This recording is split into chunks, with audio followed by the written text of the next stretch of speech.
estado de Campeche, en el marco de las actividades conmemorativas por el 15º aniversario de este Instituto de Estudios, se complace en ofrecer esta magna conferencia magistral.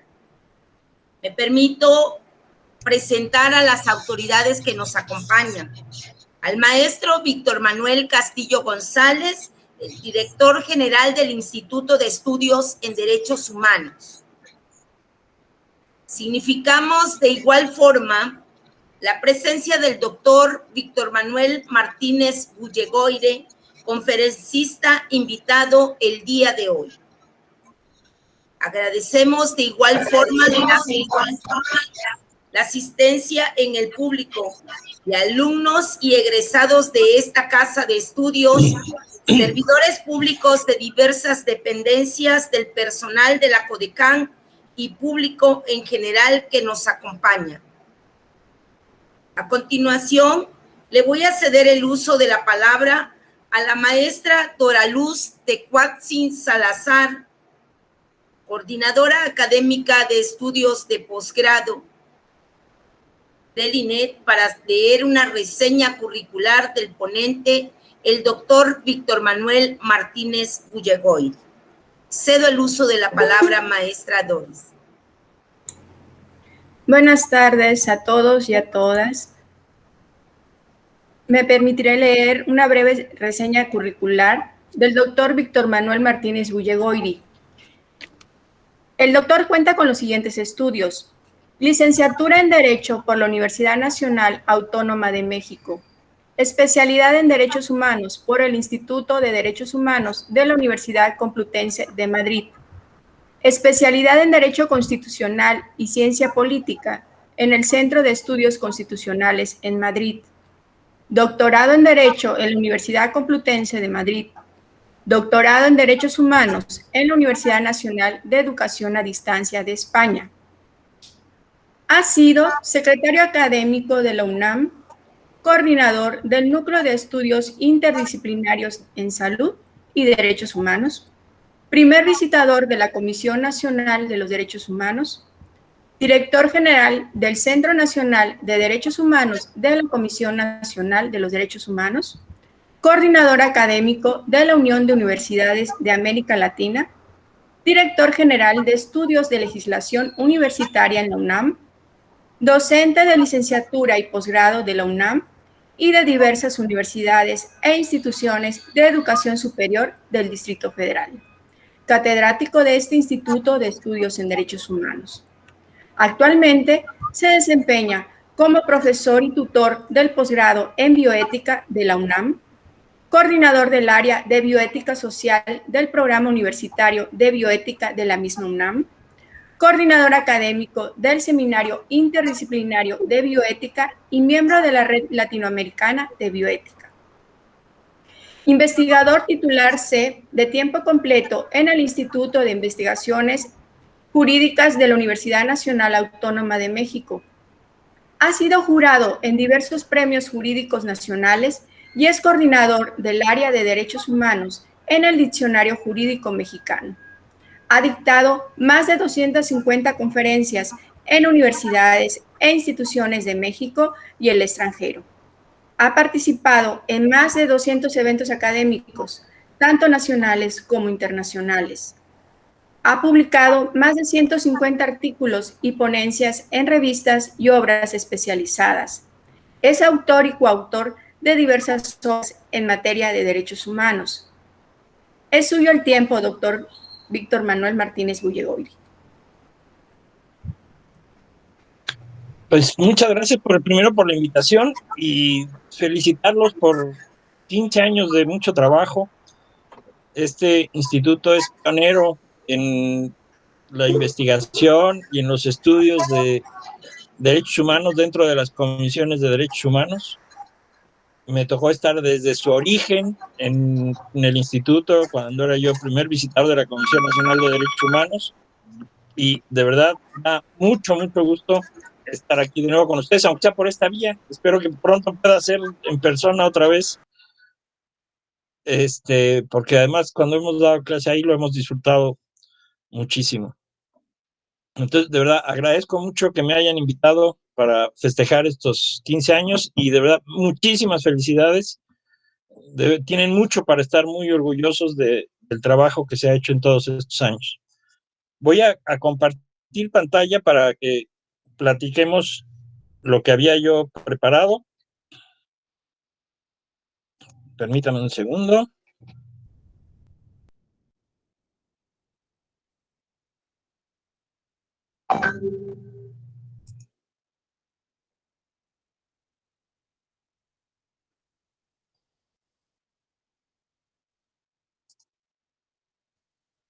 ¿Se ve ya? No, maestro. No. A ver si entra, porque yo ya la veo, mi presentación. Ahí se ve.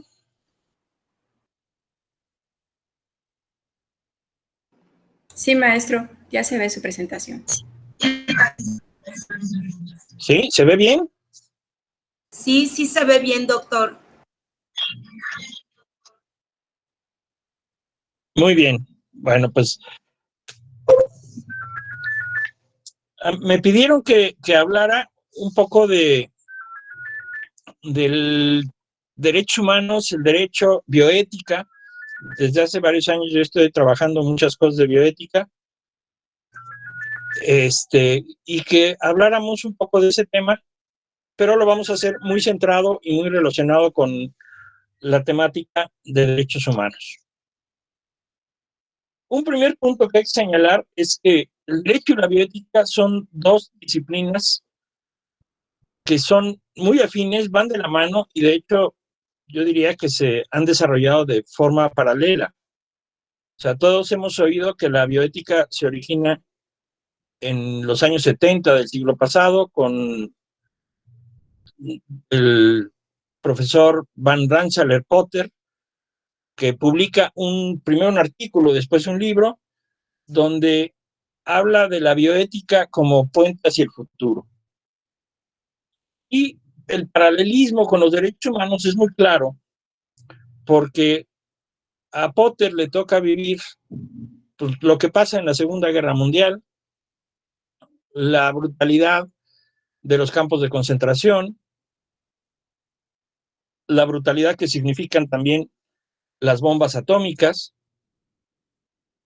Y al vivir esto, Potter se da cuenta de que el desarrollo científico, tecnológico que se había logrado en el desarrollo de armas, si se continuaba por esa línea, pues el mundo se iba a acabar. Por eso habla de la bioética como una ciencia o un conocimiento para aprender a usar el conocimiento. O sea, no basta con que aprendamos muchas cosas de la ciencia, que la ciencia crezca, que tengamos nueva tecnología, si no aprendemos a usar ese conocimiento. ¿Y cómo lo vamos a usar? Pues desde una guía ética. Si nos fijamos, ahí surge esa preocupación por decir, el mundo no puede seguir funcionando igual, porque vamos a terminar de destruirnos. Y es un poco lo que pasó con el tema de derechos humanos al concluir la Segunda Guerra Mundial. Si nosotros vemos desde la carta que crea la Organización de las Naciones Unidas, las Naciones Unidas tiene como finalidad que no se vuelva a repetir la guerra y para que no se vuelva a repetir la guerra, garantizar el respeto a la dignidad y derechos de todas las personas. Y ahí es donde van a tomar fuerza los derechos humanos, donde se van a convertir en un paradigma ético de los estados contemporáneos. O sea, hasta ese momento, los derechos humanos eran un tema interno de los estados, desde la Declaración Francesa de los Derechos del Hombre y del Ciudadano de 1789, desde la inclusión de las reformas a la Constitución americana, donde se incluyen, que no son reformas propiamente, enmiendas, donde se incluye el catálogo de derechos humanos de la Constitución americana, hasta 1948 los derechos humanos eran un tema interno de los estados. Incluso en algunos momentos se les llamaba derechos del gobernado, porque surgían en la relación gobierno-gobernado. pero a partir de ese momento se convierten en el paradigma ético de los estados.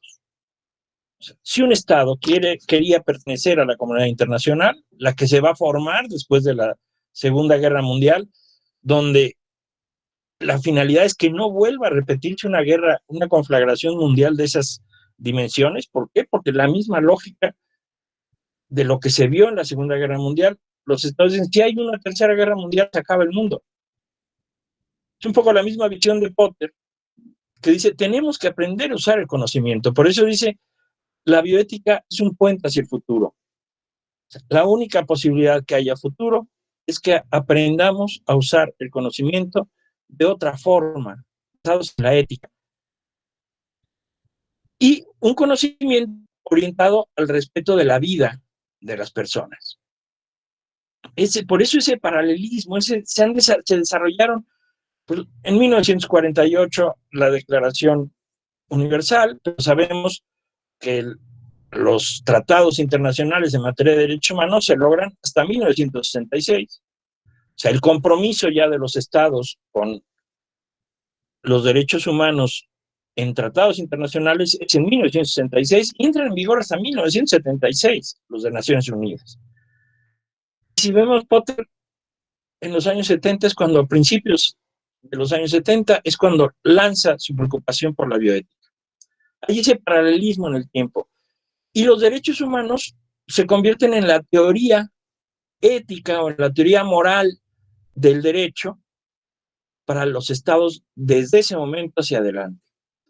De hecho, una filósofa muy importante, yo creo que la filósofa mexicana más importante, que es la doctora Juliana González Valenzuela, fue directora de la Facultad de Filosofía 8 años, miembro de la Junta de Gobierno de la UNAM, que además es eticista como filósofa. Ella decía que la ética del siglo XX son los derechos humanos.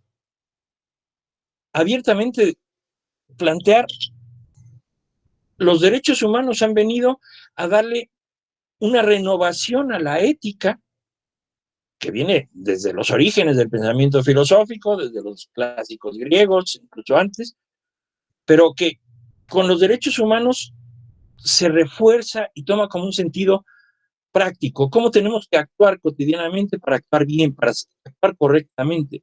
Bueno, pues eso es por medio de los derechos humanos. En este contexto, si la bioética va a ser la reflexión ética sobre el actuar humano en relación con lo vivo, con la vida, con el bios, pues entonces la bioética no puede existir sin el derecho. Porque hay que ver una cosa, la bioética se plantea, o la plantea Potter desde un principio, como una disciplina de disciplinas. O sea, se dice la bioética necesariamente es multidisciplinaria. ¿Por qué? Porque necesita el conocimiento teórico, el conocimiento práctico de las distintas ciencias. Necesitamos las ciencias médicas, las ciencias biológicas, incluso la economía, las ciencias sociales y, por supuesto, la reflexión filosófica, ética sobre esas materias. Y lo necesitamos, ¿por qué? Porque si no, no podemos resolver, si no tenemos ese conocimiento, no se puede reflexionar si se está actuando éticamente o no, si no se sabe de qué es de lo que se está hablando. Entonces se necesita esa confluencia de disciplinas. Y en ese sentido, una disciplina que necesariamente tiene que estar presente es la bioética y el derecho. ¿Por qué? Porque el derecho es el reservorio de la historia moral de las sociedades. Históricamente hemos ido metiendo en el derecho, la humanidad, a lo largo de la historia, aquello que consideramos valioso, aquello que consideramos que es la forma correcta de actuar en cada momento. Cuando el derecho permite algo es porque lo considera que es bueno. Cuando ordena que se haga algo es porque es una necesidad de realizar eso para el bienestar de la sociedad. Y cuando prohíbe algo es porque lo considera que es contrario a los valores, contrario a la posibilidad de desarrollo social. Entonces, si nos fijamos, el derecho es una disciplina moral. Incluso Hay autores que dicen que el derecho es el lado mordiente de la moral o la ética con dientes. O sea, el derecho tiene contenido ético, tiene contenido moral de manera fundamental. Por eso puede ordenar cosas y por eso es una obligación moral de las personas el obedecer las normas jurídicas. Por eso tenemos que obedecer el derecho, porque moralmente es una obligación, porque permite la vida en sociedad, permite el desarrollo de bienes y valores que en el derecho los convertimos en bienes y valores jurídicos.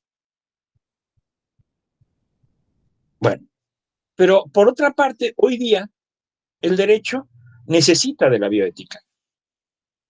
Necesita de la bioética como ese espacio de comunicación interdisciplinaria, de trabajo interdisciplinario, para estar en condiciones de desarrollar las normas que regulen esas situaciones complejas y que requieren ese conocimiento multidisciplinario.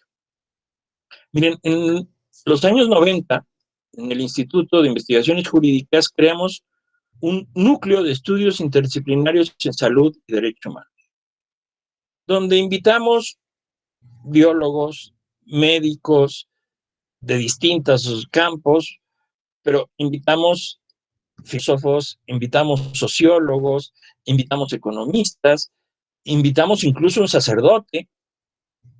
¿Para qué? Para que todos pudiéramos hablar en un mismo lenguaje de esos temas que desde el derecho era muy difícil abordar si no se conocía la parte técnica, la parte teórica. Por ejemplo, uno de los temas que nos tocó abordar, porque a los pocos años de haber iniciado ese grupo de trabajo, surgió el tema del genoma humano, todo el tema del desarrollo del proyecto del genoma humano, de la genética, y entonces nos tuvimos que poner a estudiar genética para ver el impacto que la genética podía tener en la dignidad de las personas, en el valor, aquello valioso para las personas en la vida cotidiana y en concreto, de perspectiva muy propia, cómo podía afectar el tema de los derechos humanos.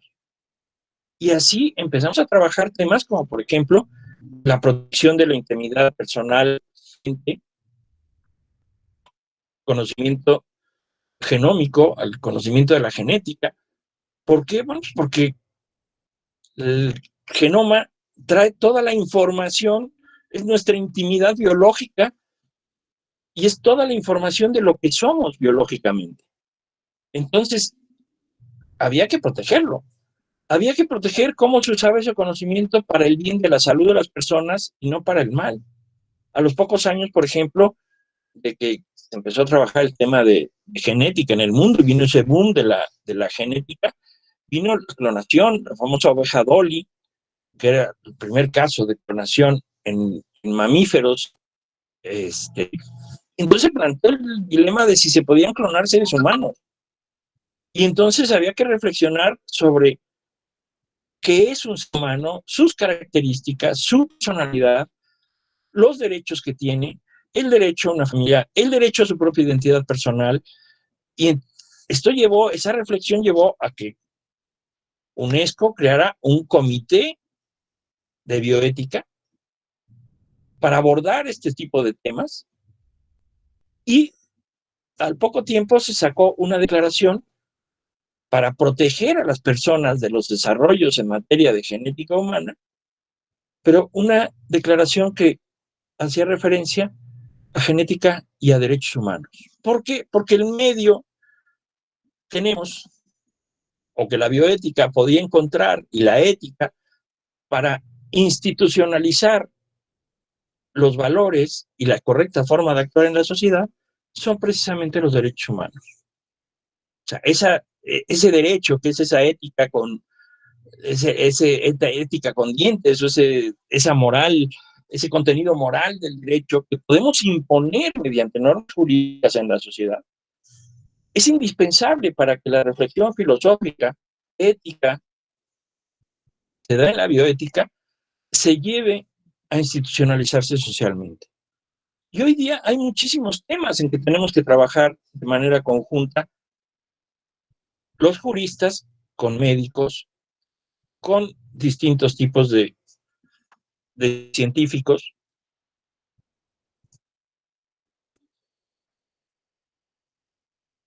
Perdón, ¿se perdió mi presentación o se está viendo?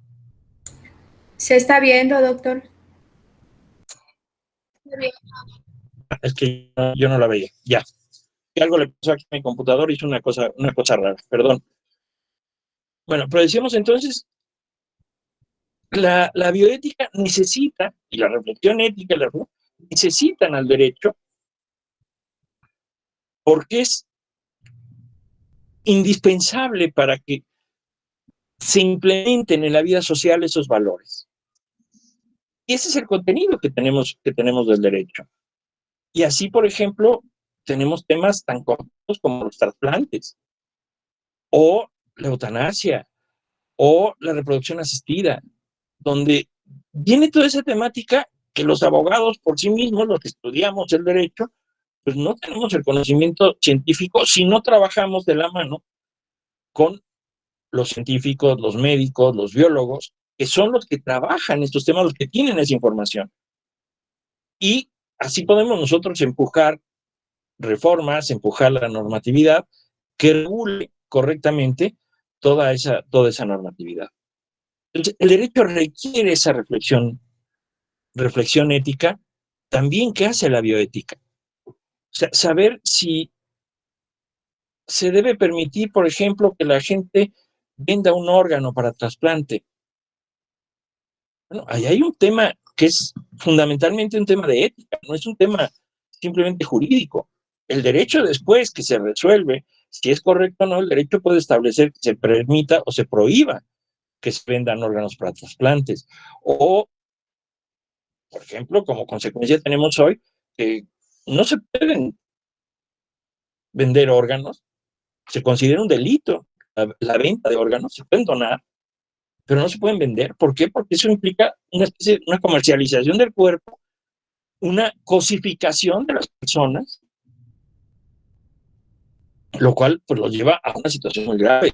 Los dilemas en relación con el derecho a la salud, a la muerte. O sea, es parte de nuestros derechos, o podemos construir como derecho, el derecho a decidir en qué momento morimos y regular entonces la eutanasia. Bueno, pues son dilemas que se están planteando todos los días, que hay que discutirlos, que se cuentan con los dedos de las manos los países que aceptan, por ejemplo, la eutanasia, pero es un tema que hay que discutirlo. ¿Hasta dónde llega la libertad y la autonomía de las personas? Hasta poder decidir en qué momento quieren morir y cómo quieren morir.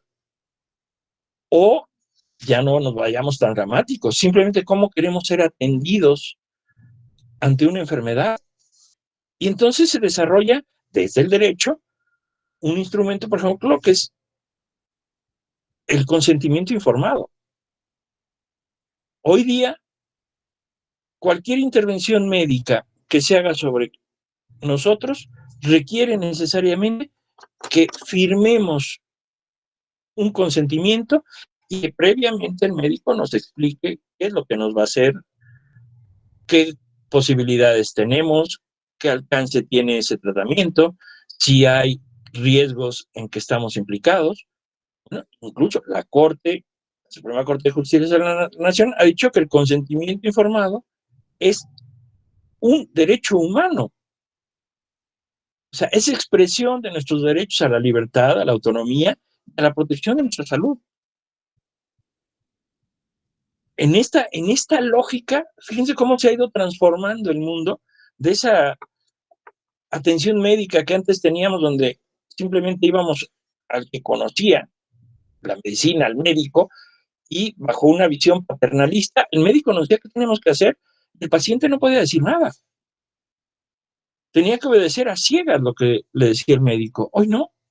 Hoy los médicos tienen que dialogar con su paciente, tienen que informarlo de qué es lo que tiene, de si van a tomar un medicamento, qué riesgos tiene ese medicamento, si le van a hacer una intervención, qué riesgos tiene esa intervención, si hay otras posibilidades de tratamiento, y si hay varias, el que tiene que elegir finalmente qué tratamiento toma es el paciente.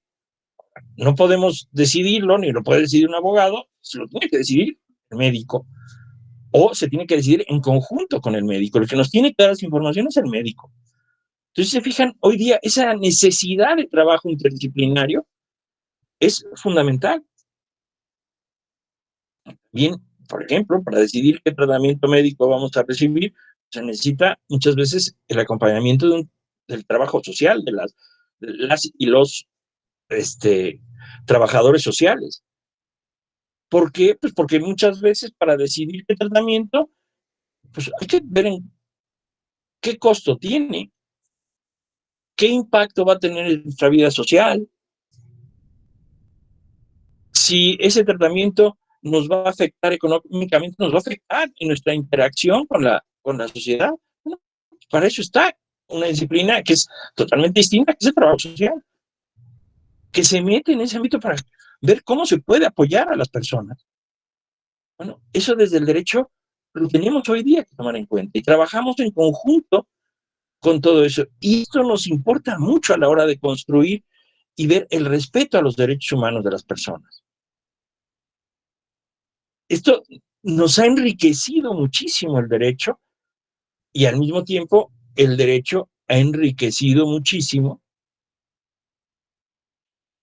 a ese pensamiento porque tenemos ese bagaje cultural de ahí están los valores que hemos construido a lo largo de la historia de la humanidad. Y a eso hay que sumarle que el derecho hoy día, encima, para que sea derecho en todos los países del mundo, tiene que ser democrático. O sea, tiene que ser expresión de la voluntad del pueblo por medio de sus representantes en los congresos, en las legislaturas, pero entonces el derecho tiene un valor importantísimo para la vida social, que no podemos despreciar, que tenemos que tener y tomar en cuenta. Ahora, ¿qué significa lo que estamos viviendo, la pandemia, en este contexto? Primero, desde la bioética, una necesidad urgente de atender una cantidad de dilemas morales que se están presentando de forma cotidiana en todos lados.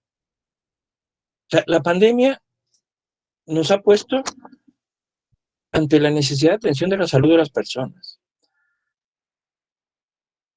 a salvar la vida de las personas, a controlar o poner cotos a la libertad y a la autonomía. O sea, esta imposibilidad, por ejemplo, de viajar, imposibilidad a veces de salir de la casa, esta obligación social, por ejemplo, de si a mí se me detecta que tengo el COVID, por cierto, ahorita yo vengo a las 10 de la mañana, me vacuné hoy, la segunda dosis de la vacuna me tocó hoy a las 10 de la mañana. Estaba yo preocupado porque a ver si no tardan mucho y no alcanzo a llegar a la conferencia, pero todo fue muy rápido y muy bien. Pero dice uno, bueno, ¿a quién le damos la vacuna? ¿A quién no se le pone la vacuna? ¿A quién se la ponemos primero? ¿Por qué los mayores de 60 primero y no los jóvenes que son los que se mueven más? ¿Por qué al personal médico? ¿O por qué a los maestros? ¿O por qué a este grupo? Y habrá quien diga, bueno, los meseros digan, oiga, es que nosotros tenemos que atender a las personas y estamos en contacto con las personas. Si los médicos de los hospitales públicos o los médicos de los hospitales privados, bueno, ahí hay dilemas cotidianos. El dilema cotidiano de, por ejemplo, esto que se planteó, que fue un poco escandaloso, la manera en que se trató. ¿Qué pasa si de la saturación que vivimos en los hospitales, que ahora por suerte ha bajado un poco y esperamos que ya no suba, y la necesidad de conectar personas a respiradores para salvarles la vida, respiradores mecánicos? ¿Qué pasa si resulta que hay pocos respiradores mecánicos y hay más gente que los necesita que el número de respiradores? Bueno, pues se hizo incluso un documento por el Consejo de Salud General, nombraron un grupo de bioética, donde decía, bueno, hay que dar preferencias pues a determinadas personas, un poco la medicina de guerra. Sí, bueno, si llegan 10 que necesitan el respirador y yo solo tengo 5, ¿Cómo selecciono a 5 que son a los que les voy a salvar la vida? O sea, eso es un dilema moral gravísimo. Y es un dilema de derechos humanos también. ¿Por qué? Porque decir, a ver, todo el mundo tiene el mismo derecho a la vida, todo el mundo tiene el mismo derecho a la protección de la salud. ¿Con qué criterios puede ser éticamente correcto seleccionar a unos o seleccionar a otros? Una de las cosas que se criticó muchísimo es que se hizo a los viejos a un lado. Se dijo, bueno, los que son mayores de 65 años, pues tienen ya más tiempo de vida y entonces la vida que vamos a salvar es menor, entonces hay que darlo a los más jóvenes. Entonces, enseguida hubo la gente brincó y se dijo, espérense, es que ahí no puede ser solo ese criterio. ¿O qué criterio? ¿Qué vida es más valiosa que otra? Pensemos, salvamos primero a los médicos que pueden salvar a otros. Salvemos a empresarios que son los que pueden mantener las fábricas funcionando y salvar la economía de un país. Salvemos a los policías porque son los que pueden mantener el orden y la seguridad. Bueno, pues son dilemas que se plantean cotidianamente. Ahora, frente al derecho, bueno, y decíamos, estos dilemas ahí parecen como muy dramáticos, respiradores, pero no solo son respiradores, simplemente medicamentos. Esta ausencia, por ejemplo, carencia de medicamentos agravada por la pandemia, o sea, en parte venía arrastrándose por una mala organización de nuestro sistema de salud, por errores cometidos en el manejo de nuestro sistema de salud. Pero, por ejemplo, decir, esta falta de medicamentos para personas con cáncer y niños con cáncer. Decir, bueno, ¿qué pasa si tengo medicamento para 5 niños, pero tengo 20? ¿Cómo decido a quién se los doy? O sea, una solución fácil que no es ética es decir el que llegó primero. Eso es pragmático, pero a ver, ¿cómo reflexionamos éticamente? ¿Y cómo reflexionamos éticamente las responsabilidades del Estado para que no llegue a esa situación de tener que escoger? Hay una obligación moral del Estado de garantizar los medicamentos que las personas requieren. La Corte ya lo ha dicho también, se tardó muchos años, pero ya lo ha dicho, hay una obligación jurídica del Estado porque el derecho a la salud, a la protección de la salud, implica por lo menos la atención médica y los medicamentos necesarios.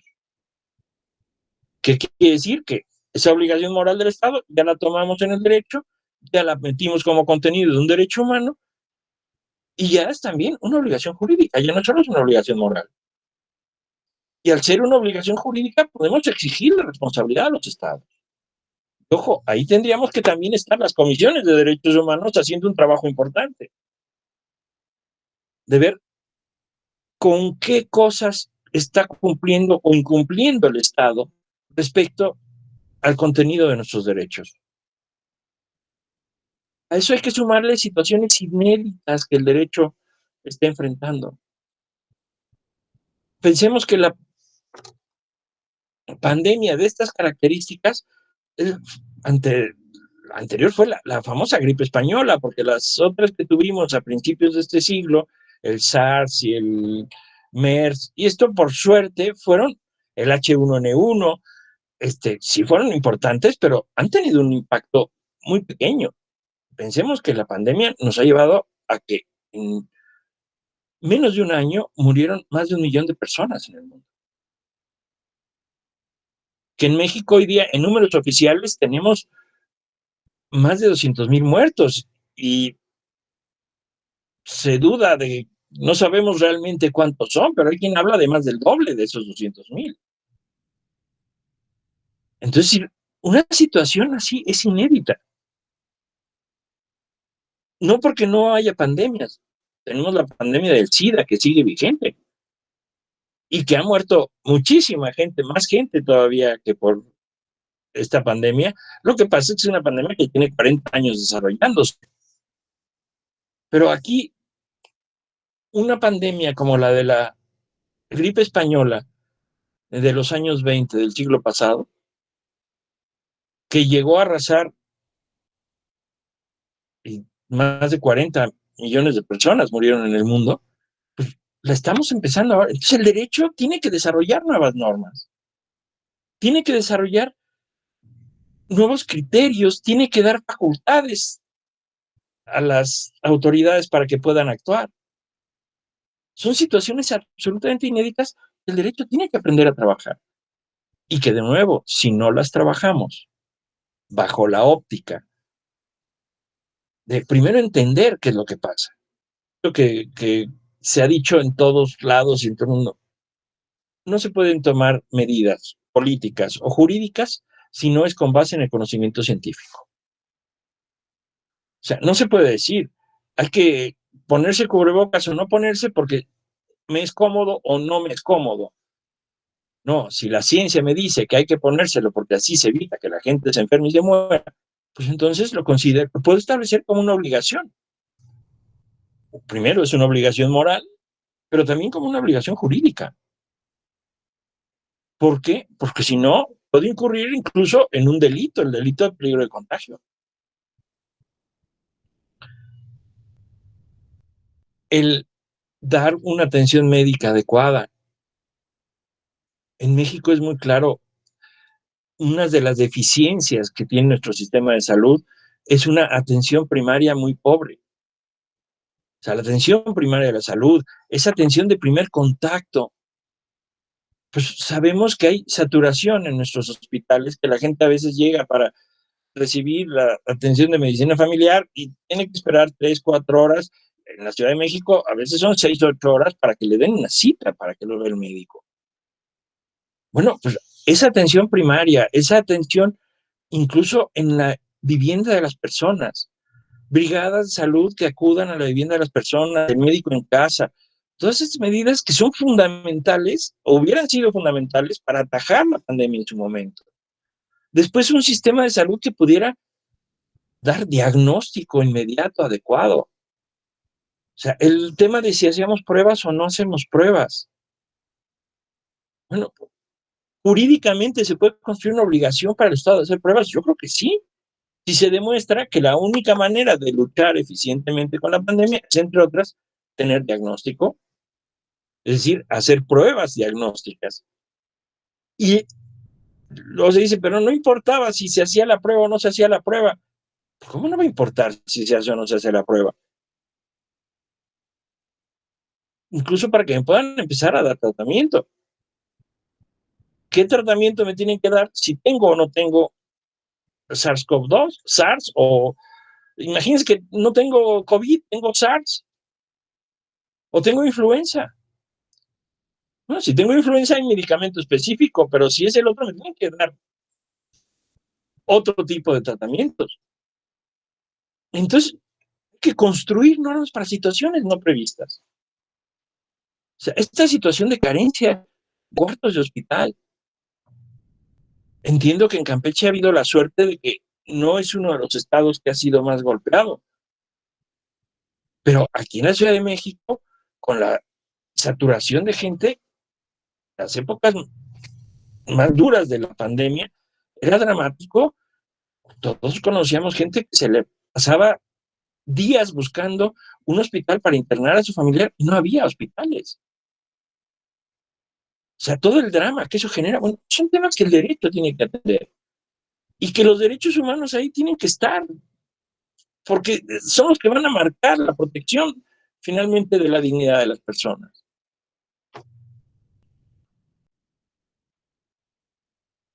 Ahora, ante esto, la pandemia, es claro que nos ha puesto en crisis a los derechos humanos. O sea, ustedes vean nada más, desde el primer momento que se detecta la pandemia, los derechos humanos que lo que hacen es implicar obligaciones del Estado. Pensemos cada uno, ahorita vamos a tocar algunos de los temas, porque no es imposible abarcar todo, pero ¿cuántos de nuestros derechos han estado en riesgo o han sido lastimados con ocasión de la pandemia? De entrada diría alguien, derecho a la salud y el derecho a la vida. sea, la obligación del Estado de proteger nuestra salud y proteger nuestra vida. Y es algo que además ha pasado en todo el mundo. O sea, vemos países donde se ha actuado correcta y puntualmente. Curiosamente, los que mejor han actuado son los países gobernados por mujeres, que desde el primer día tomaron, yo creo que las mujeres tienen esa capacidad especial de cuidar a las personas, esa vocación natural de cuidar a las personas que a los hombres a lo mejor se nos hace un poco más difícil. Y entonces, los países gobernados por mujeres son los que tomaron medidas inmediatas para cuidar correctamente a las personas. Y esas medidas tuvieron resultados, porque hubo menos enfermos, menos muertos, menos situaciones en condición precaria, se gastó el dinero que se tenía que gastar inicialmente y eso a la larga llevó a que se gastara menos, a que fuera menos costoso para la sociedad, o que la pandemia sea menos costosa para la sociedad. Y en cambio vemos otros países, por su desgracia, por ejemplo, nuestro vecino del norte, el país más poderoso del mundo y es el país con más contagiados y más muertos en la pandemia. ¿Por qué? Pues por una irresponsabilidad de su gobierno. Ahí hay un tema de fondo de derechos humanos gravísimo. O sea, ¿qué Estados Unidos no tiene los medios? Además, ahí es donde se están haciendo las vacunas, la mayoría de las vacunas del mundo. Son los que tienen la infraestructura científica, tecnológica, las empresas, los grandes laboratorios que pueden trabajar en medicamentos, en vacunas, en todos estos. ¿Por qué no tuvieron un trabajo adecuado? ¿Por qué no se atendió adecuadamente? Además, los recursos. ¿Por qué no se atendió adecuadamente desde el primer momento de la pandemia y se evitó que murieran cientos de miles de personas? O sea, suena sencillo decirlo, pero es dramático. Entonces, si vemos, esto nos ha llevado a una crisis de la vigencia y el respeto de los derechos humanos. Y lo mismo en países desarrollados, en los más ricos del mundo es el que peor le va, que en los países con menor desarrollo. Vemos Brasil, comparado con Estados Unidos, en población ahí se van, pero irresponsabilidad de gobernantes. Responsabilidades que no tomaron, gobernantes que no tomaron las decisiones que tenían que tomar o que no le dieron importancia a la pandemia. Y que es una realidad dramática, el daño que causó en la población.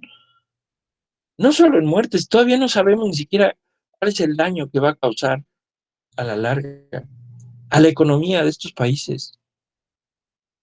Ustedes piensen, CEPAL, que es el órgano latinoamericano que se dedica a estudiar los temas de desarrollo económico de los países, que la mayoría de los países de América Latina, y muy especialmente el nuestro, van a tener un rezago en su desarrollo de aproximadamente 10 años. O sea, países que nos ha costado mucho alcanzar un nivel de desarrollo, de mejorar un poquito las condiciones de vida de las personas, reducir un poquito los niveles de pobreza, pues resulta que todo ese esfuerzo de a lo mejor 30 años, lo hemos perdido en un año. Y se han incrementado brutalmente la cantidad de personas en pobreza. Se ha incrementado brutalmente la desigualdad.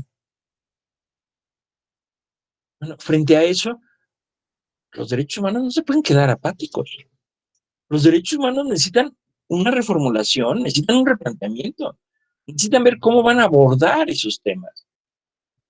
Y los organismos tuteladores de derechos humanos pues tendrán que ser proactivos respecto a esa nueva realidad. Ya no es solo ver las detenciones arbitrarias. Ya no es solo ver si hay tortura o no hay tortura, si hubo maltrato, si hay un mal trámite. No, hay que hacer una reflexión y ver cómo se trabaja con las sociedades para atender este tipo de temas, lo que significa para un país perder un desarrollo o ir hacia atrás en el desarrollo que significa calidad de vida y, entre otras cosas, estándares de cumplimiento del respeto a los derechos humanos del país de más de 10 años. Eso es dramático. Y la pandemia ha puesto en evidencia lo vulnerables que son nuestros derechos humanos. O sea, los derechos humanos son una materia absolutamente vulnerable. Es de lo más sencillo que no se cumplan. Siendo tal vez, o no tal vez, siendo el eje más importante del derecho, y además así lo pone hoy la Constitución desde la reforma de 2011, siendo el núcleo esencial de nuestro derecho, los derechos humanos, pues resulta que son altísimamente vulnerables. Ahora, ¿cómo reacciona el derecho? ¿O qué ha tenido que hacer el derecho? ¿O qué tiene que hacer frente a la pandemia? Bueno, hay normas que ya contábamos para hacerlas, pero si las revisamos, muchas no han funcionado correctamente. Por ejemplo, lo primero que tiene que pasar en el caso país, de nuestro derecho, es nosotros contamos con un Consejo de Salubridad General, una institución establecida a nivel constitucional, que es la que tiene que tener a los expertos que tienen que tomar las decisiones en situaciones de emergencias sanitarias.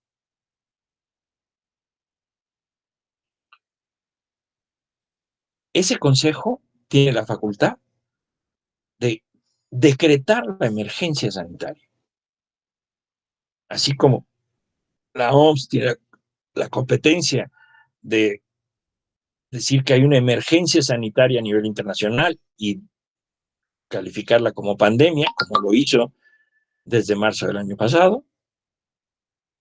Bueno, pues aquí el Consejo de Salubridad General es el que tiene las facultades, el que tiene que declarar la emergencia sanitaria, y a partir de ese momento se convierte en la autoridad central. Ahí tienen que estar los grandes expertos. Están los responsables de los sistemas de salud, los responsables de la investigación en el campo de la medicina. Bueno, lastimosamente, nuestro Consejo de Salubridad General, institución creada en la Constitución, ha sido casi omiso. No ha asumido, como debería de haber asumido, el control. Decretó la emergencia, pero después muy pocas medidas se han tomado en el Consejo de Salubridad General. No ha llevado la conducción de la pandemia como debería de haberla llevado. Entonces, por ejemplo, llegó un momento que se suspendieron, con base en esa emergencia sanitaria, la suspensión de actividades no esenciales. Y uno, lo primero que se plantea, ¿y quién decide qué es esencial? Porque si mi actividad la considera no esencial, pues probablemente, si tengo una empresa, voy a quebrar. Probablemente si soy trabajador en una empresa que se declara no esencial, me voy a quedar sin trabajo. O por lo menos voy a dejar de cobrar mi salario. ¿Y cómo voy a sobrevivir el tiempo que dure la suspensión de actividades? Bueno, todo eso es algo que tendría que haberse resuelto. O sea, no le podemos decir a la gente, suspendes tu trabajo, ¿y qué como? ¿Y cómo le llevo comida a mi familia? Tengo 3, 4 hijos, que darles de comer todos los días. ¿Qué les digo? Oigan, suspendan, comer no es actividad, no es actividad esencial. Entonces ahora suspendan de comer el próximo mes porque la empresa está cerrada o no tengo trabajo, no puedo ir a trabajar y no cobro. Bueno, ahí hay un tema central de derecho y un tema de derechos humanos que se tiene que resolver vía esa coordinación general del Consejo de Salubridad General. Se tendría que haber resuelto ahí el distanciamiento. Yo me acuerdo cuando empezó esto de la pandemia, me planteaban decir, pero es que pueden obligarnos, por ejemplo, a hacer cuarentena. Por supuesto. Pueden tomarnos y encerrarnos en un lugar, a tenernos en cuarentena si estamos contagiados. Pero lo tiene que dictar ¿quién? El Consejo de Salubridad General. Ahora, eso significa que hay que tomar una serie de medidas, muchas de ellas jurídicas, muchas que tienen que ver con los derechos humanos en torno a eso. Porque yo no puedo pedirle a alguien que se aísle 14 días, por ejemplo, si no tiene casa donde aislarse. Si su casa, su vivienda, no tiene las condiciones para que pueda estar aislado 14 días. ¿Qué pasa si su vivienda es una habitación solo, donde comparte la vida con sus hijos? Con X número de hijos o incluso con más familia. Pero no puedo pedirle que se aísle, no puedo pedirle que haga cuarentena. Tengo como Estado, tengo que entrar y solucionar ese problema. Y entonces sacar, como se ha hecho en algunos países, esa persona, llevarla a un lugar donde la pueda alojar en condiciones adecuadas, de dignidad, para que pueda cumplir esa cuarentena y evitar que se extienda el contagio. Y luego, el seguimiento, que esto es una base fundamental del sistema de salud, el seguimiento de contactos. O sea, en el análisis, desde el principio de la pandemia, se decía, lo que se tiene que hacer para que la pandemia funcione, y es lo que hicieron los estados, donde casi no ha habido enfermos y casi no ha habido muertos, es diagnóstico, es decir, pruebas, sana distancia, es decir, sí, si era necesario suspender actividades si no se podía mantener sana distancia en esas actividades, aislamiento para los contagiados y luego rastreo de contactos de los contagiados. Y a los contactos hacerles pruebas y si estaban contagiados también, aislarlos. Bueno, eso es lo que hicieron esos países. Desde los primeros días sabíamos que esa era la receta para evitar que la epidemia se extendiera. Y uno dice, ¿por qué tenía todas las competencias para hacerlo el Consejo de Salubridad General? Se discutió mucho un tema de la regulación de la pandemia, si era necesario declarar un estado de emergencia. Yo creo que en el caso de México no, y qué bueno que no se hizo. Podía el presidente haber iniciado una declaración de estado de emergencia y suspender derechos. Qué bueno que no se hizo, porque ya bastante están golpeados los derechos en nuestro país por la propia pandemia, como para que encima se suspendan. Pero algunos países sí lo hicieron. Y muchos de ellos lo hicieron con excesos. En nuestro caso, el Consejo de Salubridad General tiene competencias para dictar todas las medidas necesarias para enfrentar la pandemia desde una perspectiva sanitaria. Entonces, ahí no se hacía necesario una suspensión de derechos.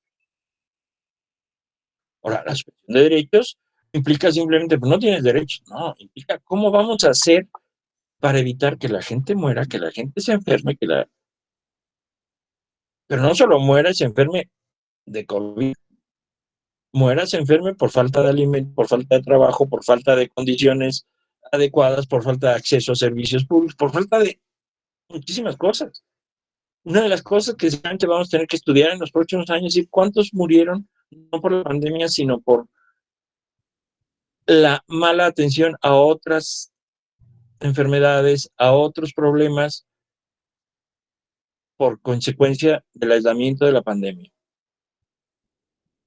por no instrumentar adecuadamente la atención de estas personas. En derechos humanos, es evidente, ya lo hemos dicho, derecho a la protección de la salud y de la vida, que la pandemia no los anula, al revés, los hace más vigentes que nunca. Sí, se puede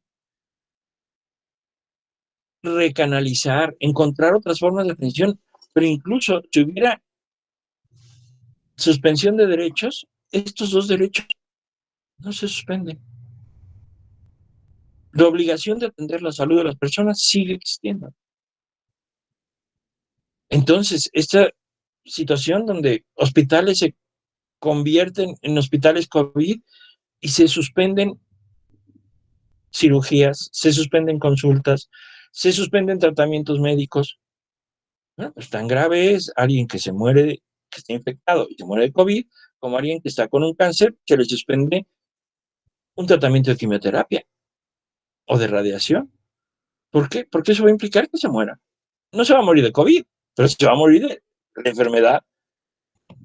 Entonces, ojo, no basta con ese esfuerzo que se hizo, que fue muy importante en México, y qué bueno que se hizo, y en eso México fue muy exitoso, la reconversión de hospitales. Sí, bueno, pero espérense, ¿a dónde vamos a canalizar la atención de la salud? ¿O dónde canalizamos la atención de la salud de las personas? Bueno, ahí hubo una verdadera tragedia en derechos humanos. Todas las personas que no han tenido una atención adecuada de su salud ante necesidades específicas. La suspensión de la libertad de tránsito, de movilidad, o sea, es fundamental. Hace unos días veía una discusión en Europa donde decían, hombre, es que es muy fácil decirle a la gente, ahí en países como España, donde sí se estableció restricción incluso de salir de la casa, no podía uno salir de su casa en los momentos más duros. Para salir, era para salir a comprar alimentos y se podía uno mover a la tienda más cercana de su casa o a comprar medicamentos. No podía uno salir, es que voy a hacer ejercicio, no. Es que voy a pasear, no. Y decían, bueno, pero espérate, eso está bien cuando tienes una casa con jardín, porque si tienes hijos y vives en un departamento pequeñito, como son la mayoría de los departamentos en los países europeos, en las capitales europeas, en un departamento de 40, 60 metros y vive una familia completa, pues estar encerrados permanentemente durante semanas y meses, pues psicológicamente afecta. Y de nuevo, es un tema de salud pero psicológica. El tema del derecho al trabajo y la libertad de trabajo. La suspensión de actividades afecta al trabajo y las posibilidades de subsistencia. La libertad de industria, la libertad de comercio. Por suerte, aquí no hubo restricciones tan brutales en, hasta cierto sentido, pero pues basta recorrer la Ciudad de México. Yo no he recorrido yo otras ciudades porque estaba en pandemia, pero no dudo que en muchas otras ciudades esté pasando algo similar. Zonas completas de la Ciudad de México donde ve uno comercios, donde había comercios que ahora ya no existen. Locales comerciales y corredores comerciales cerrados. ¿Por qué? Pues porque ¿qué comercio puede resistir 6 meses cerrado o 4 meses cerrado? ¿Cuántos restaurantes pueden resistir, además pagar salarios sin poder prestar servicios? O sea, esto es algo que es dramático y que le pega a derechos humanos y hay que tener una respuesta desde los derechos humanos. O sea, no basta decir, bueno, pues es la pandemia, no. ¿Cómo vamos a, qué podía haber hecho o qué debería de haber hecho el Estado? En derechos humanos tenemos que entrarle a ese tema. Derecho a la información, calidad y transparencia de la información. Esto es dramático. En nuestro país especialmente, es en todo el mundo, pero en nuestro país especialmente. Esto de que hoy día no podamos saber cuántos enfermos hay. Realmente, o sea, el número real de enfermos no lo sabemos. El número real de muertos no lo sabemos.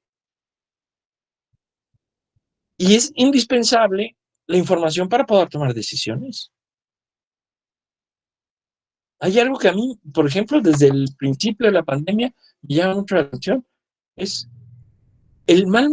cómo en el manejo de la información, la falta de cuidado en el manejo de la información, que los fines de semana se enferma menos gente que entre semana. Es evidente que se enferma la misma gente, porque el COVID no creo que sepa de fines de semana. Pero el número de contagiados que se reporta cada día, en fines de semana, bueno, el sábado, domingo y lunes baja. ¿Qué pasa? Pues es que no se está atendiendo y no se pasan los reportes. O sea, no hay un manejo eficiente de la información. ¿Cómo se pueden tomar entonces decisiones? Esto que decía yo, la gente buscando hospitales, simplemente veamos el impacto que puede tener en la vida de las personas un mal manejo de información.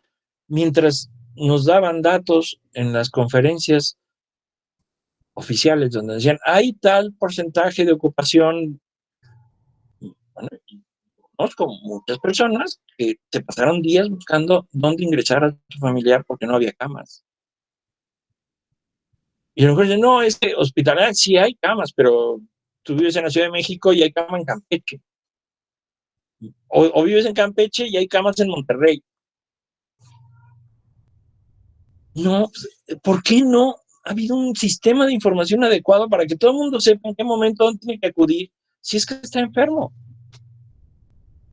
Porque además una de las cosas que agravan y provocan muertes es que no haya atención adecuada. En educación, un año perdido en educación. Esa es la realidad. Yo ahí no le echo culpa al Estado, pero hay que entender que esto es lo que va a pasar. O sea, el año, y puede ser que más, ya se perdió en la educación. ¿Qué tenemos que hacer? Bueno, encontrar cómo lo vamos a solucionar. ¿Por qué? Porque un año perdido en educación amplió la brecha social. El esfuerzo que hace el Estado para dar educación en casa, vía electrónica, pues es muy, la verdad, sirve más a unos que a otros. Los niños que tienen unas condiciones socioeconómicas que les permite sentarse solos ante una pantalla de televisión o una computadora y poder dar seguimiento a sus clases, y a lo mejor que su madre no trabaje y también pueda estar ahí junto, ayudándolo a que y viendo que tome sus clases, pues seguramente le habrá ido más o menos bien en la pandemia. Pero ¿qué pasa en la familia donde las madres trabajan, donde los padres trabajan, donde son 4 niños y donde no hay computadora en casa?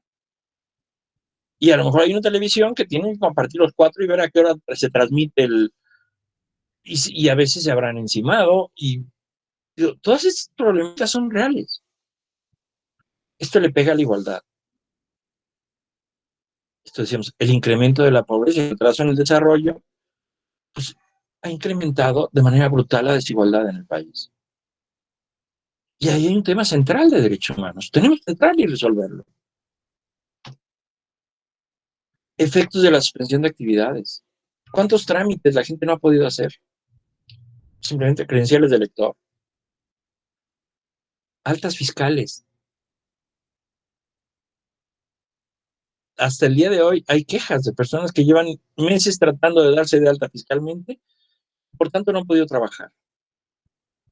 ¿Por qué? Porque no tienen el alta fiscal. Vehiculares, etcétera. Actos jurídicos, notarías cerradas, con guardias, pero ¿cuántas cosas no se pueden hacer? Poderes, testamentos, escrituras de inmuebles. Todo eso impacta a las personas jurídicamente. Los contratos, posibles incumplimientos. ¿Qué pasa con el que renta un inmueble para vivienda o para comercio y no le pagan la renta? Bueno, se aplicará caso fortuito, fuerza mayor, hay que llegar a un convenio. Aquí tendríamos que haber tenido una respuesta jurídica desde el Estado, no dejarlo simplemente en manos de los particulares. Se podía haber decretado desde el propio Consejo de Salubridad General una mora, por ejemplo, en rentas, o una disminución, o una obligación de negociar rentas por lo menos a tanto, en comercios, pero en vivienda igual. ¿Cuántas personas han tenido que dejar su casa porque no pueden pagarla porque se quedaron sin trabajo? O sea, este incremento en el desempleo ha sido brutal. ¿Cuántas personas se quedan sin trabajo y no tienen para pagar la renta de la vivienda? O Si tenían su vivienda, a lo mejor no han podido pagar la luz, y entonces les están cortando la luz, o no han podido pagar agua, o no han podido pagar otros servicios. El trabajo, bueno, el trabajo es un derecho. Es un fastidio, pero es un derecho también. O sea, tenemos derecho a trabajar. Y de ahí obtenemos nuestra forma de vida. Se han reducido salarios, se han producido despidos, han quebrado empresas. Insisto, ha perdido su trabajo. En cuestiones de juicios y procesos, se han suspendido términos. Ha habido juzgados que solo están de guardia y operan para cosas urgentes. Se han recalendarizado audiencias. Suspensión de audiencias públicas en materia penal. Bueno, todo esto, en algunos hemos tenido muy buenas respuestas y hay que saber que ahí está el derecho, pero hay que ver cómo han impactado muchos de estos temas, el tema o los problemas propios de derechos humanos.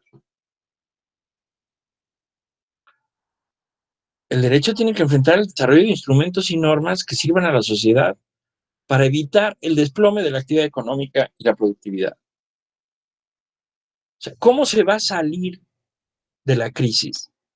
¿Cómo vamos a recuperar esos 10 años de desarrollo perdidos?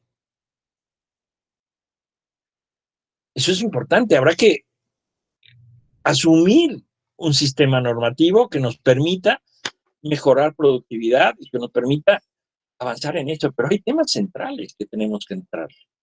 Subsistencia vital de las personas. Esta idea de crear la renta vital mínima, está bien, decir, bueno, todas las personas tengan por lo menos, que existe en Europa, pero por lo menos de manera emergente.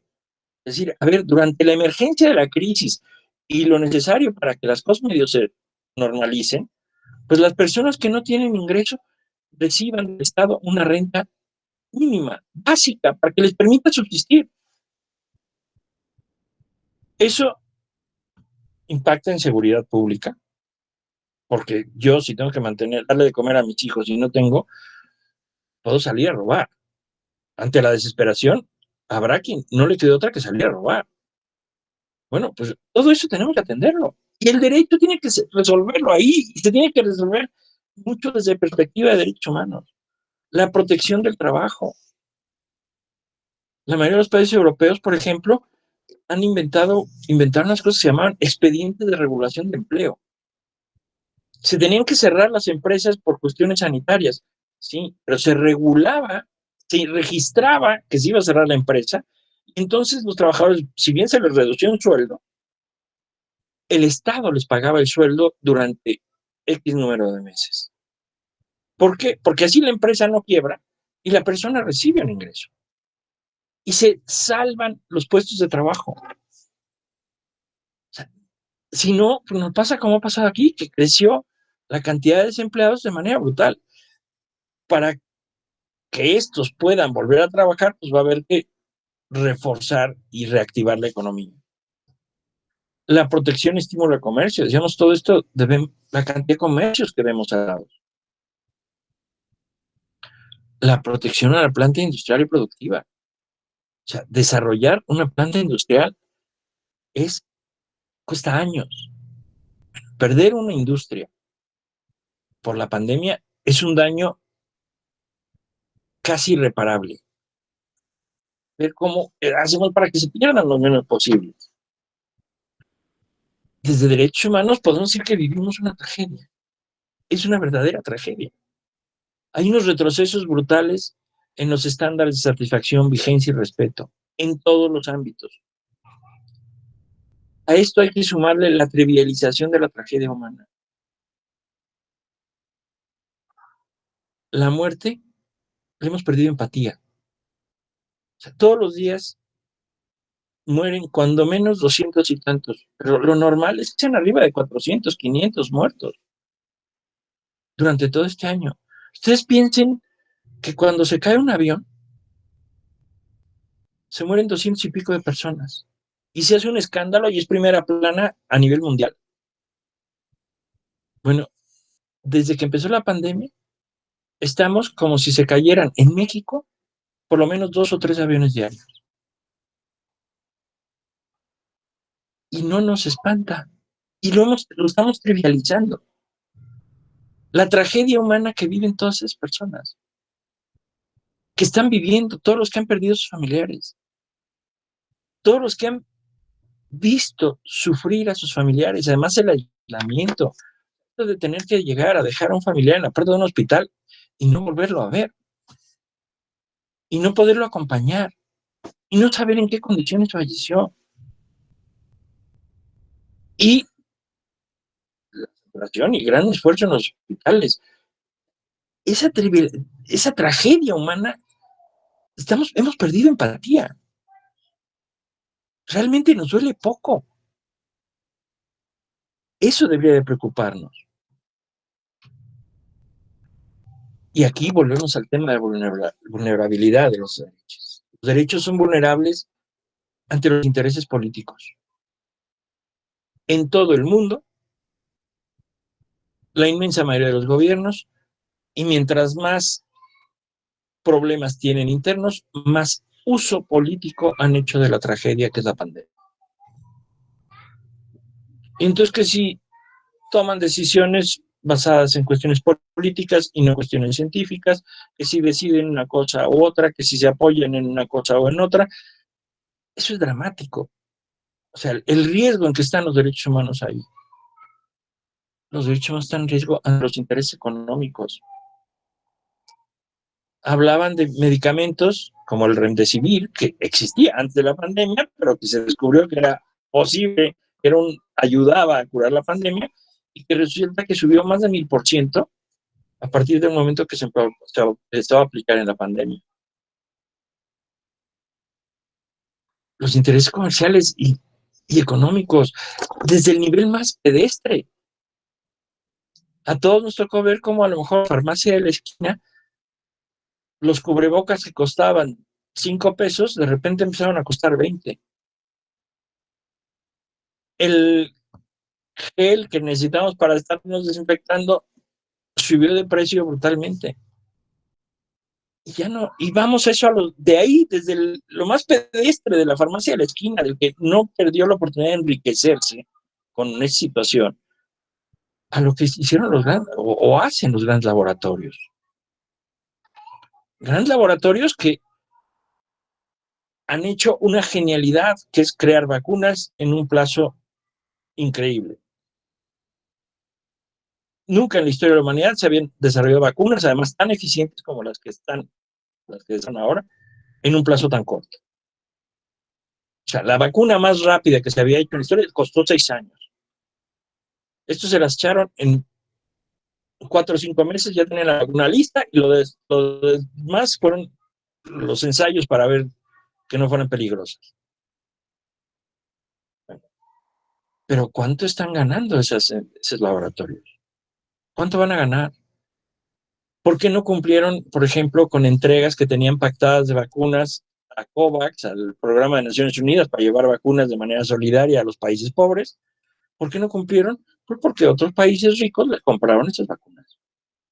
Y se las compraron más caras. Y entonces, lotes que deberían de haber ido a esos países más pobres se fueron más a los países más ricos.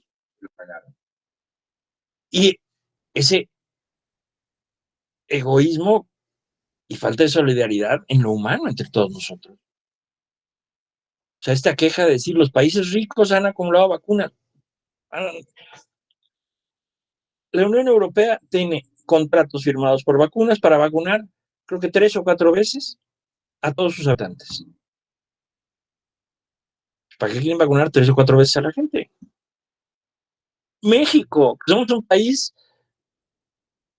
en ese sentido pobre, tenemos ya contratadas vacunas para vacunar 2 veces a todos los mexicanos. Y se supone que somos un país solidario. ¿Cuántos países no han recibido una sola vacuna? Una ventaja que habría que ver en esto es, curiosamente, si la pandemia le pega igual a ricos y a pobres, la realidad es que los países a los que más les ha impactado a los ricos. Y los países más pobres no han tenido el impacto tan fuerte de la vacuna. Pero si vemos en los informes, en las bases de datos, los primeros países en daños, en muertos, en cantidad de enfermos, son los países ricos. Estados Unidos, los países europeos, países africanos, ni pintan. Muchos por sus condiciones propias, por su aislamiento, pero es un tema que habrá que estudiar al futuro. Pero entonces, si vemos, hay una gran vulnerabilidad de los derechos humanos. Ahora, todo este panorama tan negro, para volver a la normalidad, yo creo que también hay que ver una oportunidad. Una oportunidad para los derechos humanos, que es el tema central que nos interesa. Una oportunidad para el humanismo, para volver a repensar las cosas en relación con el mundo. Y si por ahí alguien decía que el futuro de la humanidad o es ético o no será, yo estoy convencido que el futuro de la humanidad necesariamente es un futuro de derechos humanos. ¿Por qué? Porque los derechos humanos son la ética contemporánea. Porque los derechos humanos nos dicen cómo comportarnos entre nosotros y cómo comportarnos como países y cómo conformar una comunidad internacional que respete la dignidad de las personas. Y es la única manera de que tengamos un futuro saludable. Entonces sí tenemos un presente muy negro para los valores, muy negro para lo humano, muy negro para la vida política de nuestros países. Pero yo creo que tenemos que tener la capacidad de ver hacia el futuro y de entender que detrás de esto vamos a tener que trabajar mucho, pero que la esperanza es que los derechos humanos sean una realidad viva, intensa en cada uno de nuestros países. Y con esto concluyo. Agradezco mucho de nuevo la invitación y estoy a sus órdenes por cualquier cosa.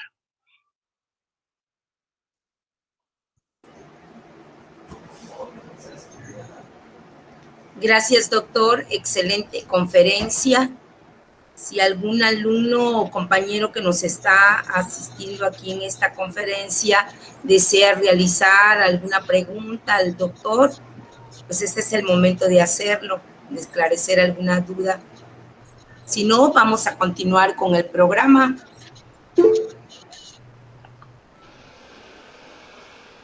Adelante. Hay una... Gracias, buenas tardes. Pues en principio, la verdad, muchas felicidades, maestro.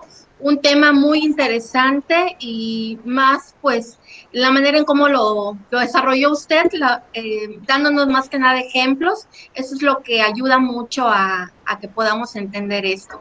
Más que una pregunta, sería un comentario. Definitivamente, la pandemia ha traído, dicen, lo mejor y lo peor del ser humano.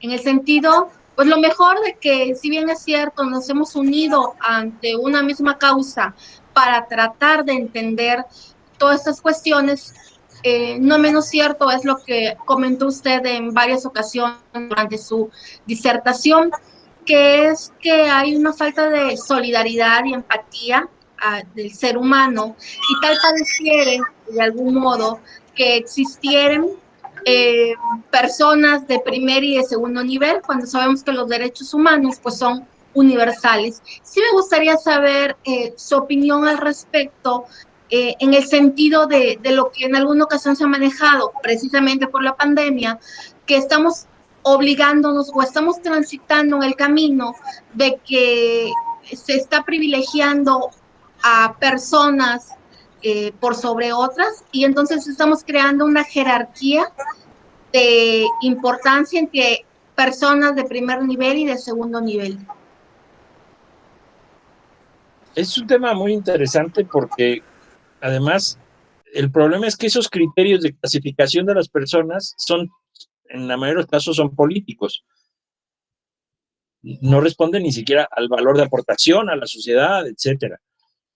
Entonces, yo lo acabo de ver, les decía, me fui a vacunar en la mañana Y ahí ve uno esa falta de empatía. O sea, estaba llenísimo, era un lío, y la mayoría de la gente sí tiene esa empatía y comparte ese respeto a los demás y la solidaridad. Por ejemplo, todo el mundo dejaba pasar a los que traían sillas de ruedas, y había una fila especial y nadie le molestaba, pero no falta el que, por ejemplo, se quiere meter en la fila, o los que han hecho trampas para meterse y tratarse de vacunar antes que los otros, el que está ahí como sintiendo que a él le tienen que dar un trato especial. Bueno, eso sigue pasando. Ahora, yo creo que en ocasiones sí se tienen que tomar decisiones para privilegiar ante escasez la atención de unos frente a la atención de otros, pero deben ser decisiones no políticas. Por ejemplo, yo creo que es fundamental a quienes se tenía que atender o dar una atención especial durante la pandemia. Pues al personal sanitario, o sea, al personal de los servicios de atención médica, pero desde el que limpia hasta el que hace una operación de trasplante, porque todos estaban en el mismo riesgo. Y entonces a todos se tenía que haber protegido de la misma manera. Y en hospitales públicos o privados, el médico que atiende en la farmacia del ahorro es el primer contacto con personas con COVID. Y él es el que tendríamos que haber aprovechado esa infraestructura. Ese médico tendríamos que haberlo protegido.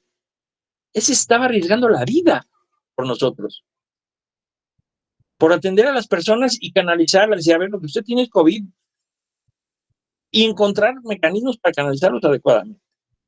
Entonces, es claro que a veces tenemos que hacer esas, digamos, toma de decisiones de privilegiar a unos frente a otros, pero la manera de evitar que eso sea lesivo a los derechos humanos, para mí, es que no sean decisiones políticas, sino que sean decisiones con base en criterios de necesidad social y de riesgo y peligro para las personas.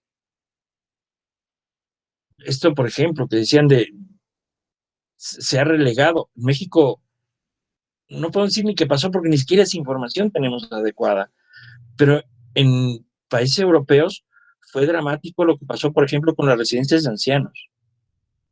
O sea, hay que entender primero que el tema ya es mucho más importante que aquí, porque son países mucho más viejos. La población es en general mucho más vieja, hay mucho más ancianos, y las residencias de ancianos son instituciones públicas muy importantes, hay muchísimas. Hubo países donde se tomó la decisión de no dar ninguna atención a los ancianos en las residencias. La consecuencia, que no puede ser otra, fue evidente, hubo residencias de ancianos con 60% de muertos. Con decir, es que a los más vulnerables en la sociedad, ¿qué es lo que nos toca hacer? Protegerlos más. Y es totalmente contrario a la ética y a los derechos humanos, decir, no, bueno, estos como ya vieron mucho, pues si se mueren, ni modo. Esa es la visión pragmática con la que se tomaron ese tipo de soluciones, no nos hagamos tontos. Pero los vulnerables, quienes tenemos una visión humanista y evidentemente de derechos humanos, la vida humana vale igual la de todos. Y la del vulnerable tenemos que protegerla más. Por eso tenemos que desarrollar derechos de las personas que viven con discapacidad. Por eso tenemos que desarrollar derechos especiales para los infantes. Y por eso tenemos el interés superior del menor. Y tenemos que desarrollar derechos especiales para los enfermos. O sea, no es lo mismo una persona sana que una persona enferma crónica desde que nace. Bueno, esas personas son vulnerables. Y por eso tenemos que desarrollar derechos específicos para las comunidades indígenas, porque ante la sociedad son vulnerables porque no hemos sido capaces de integrarlos a la sociedad de manera que respetemos sus condiciones, su cultura, sus derechos, y no entienden muchas veces el mundo en el que están viviendo.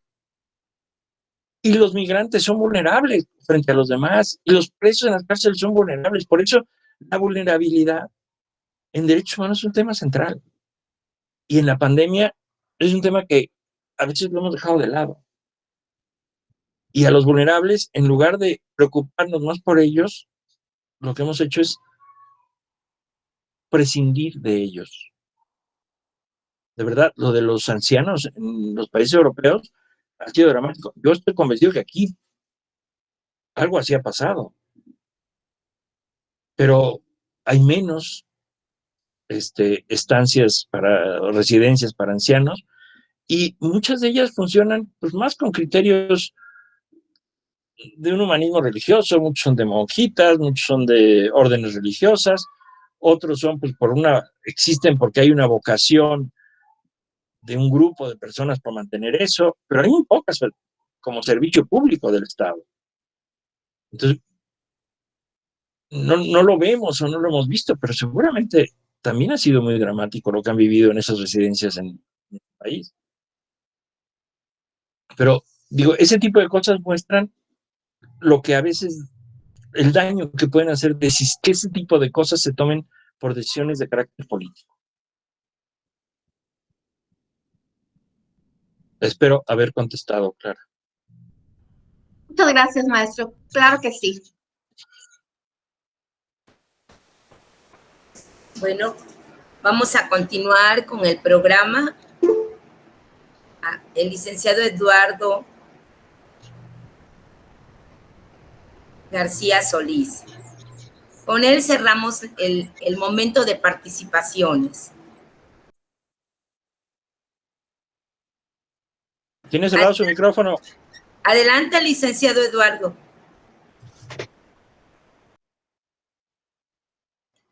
Abra mi micrófono. Ahora sí, ya está. Muy buenas tardes. Realmente, no soy licenciado, soy médico. Tomo a mi cargo la Comisión de Bioética aquí en el Estado. Quiero felicitarle, doctor Víctor Martínez. Ha sido para mí una gran satisfacción que usted, siendo licenciado, y doy cuenta de lo bien que maneja los conceptos médicos, y principalmente buscando lo que es la dignidad de las personas. Y bien, como dice usted, no se puede entender la bioética sin el derecho. Eso, le comento, me dio mucho gusto, fue muy provechoso para mí, y tengo otro concepto, además de lo que es la bioética en sí, como el derecho incide en la bioética. No le queda más que felicitarlo y darle muchas gracias por su ponencia. Gracias. Oh, yo le agradezco mucho el comentario. Y si medio manejo algunos términos, meto muchas patas de carácter médico, es porque tengo 30 años trabajando con médicos en esta actividad interdisciplinaria. Pero le agradezco mucho su comentario. Gracias. Bueno, vamos a continuar con el programa y voy a ceder el lugar a la maestra Doraluz Tecuatzin Salazar. Ella es la coordinadora académica de estudios de posgrado del INED, para hacer la entrega virtual de reconocimiento al doctor Víctor Manuel Martínez Bullegoiri.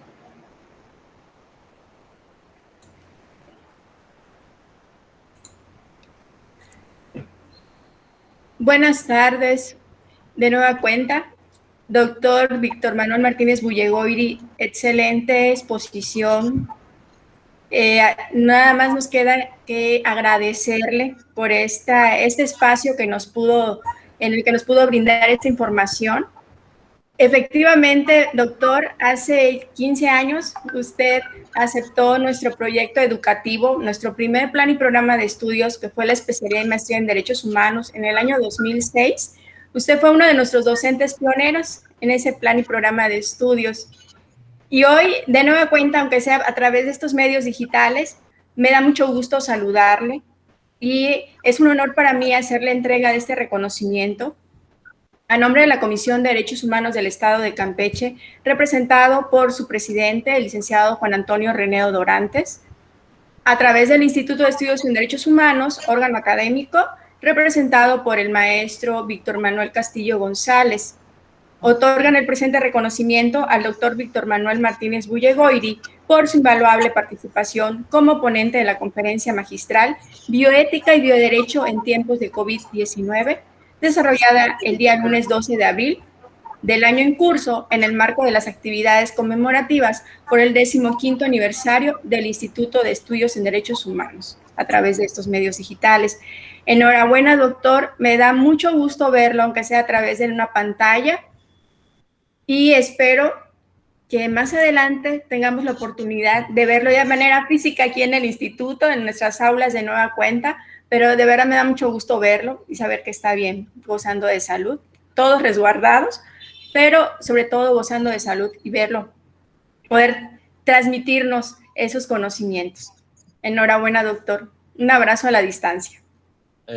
Igualmente, muchísimas gracias.